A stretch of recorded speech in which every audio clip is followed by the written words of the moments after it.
আমাদের মা বোনরাদের অনুরোধ করে শোনাচ্ছি আমি একটু।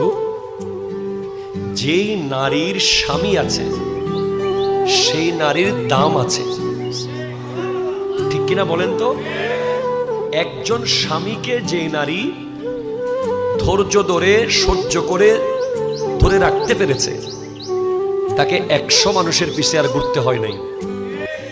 আর একজন স্বামীকে যে হারিয়ে ফেলেছে, সে কতক্ষণ ভাইয়ের বাসা, কতক্ষণ বাবার বাসা, কতক্ষণ চেয়ারম্যানের বাড়ি, কতক্ষণ মেয়রের বাড়ি, কতক্ষণ কমিশনারের বাড়ি, বিচার, সামনে মামলা, মোকদ্দমা, এগুলো নিয়ে জীবন সরকার, ঠিক কিনা কথা বলেন?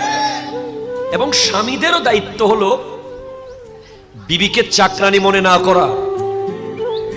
বিবিকে যদি আপনি রানী মনে করেন তাহলেই আপনি রাজা, বিবিকে যদি আপনি চাকরানি মনে করেন আপনি চাকর। সোজা কথা।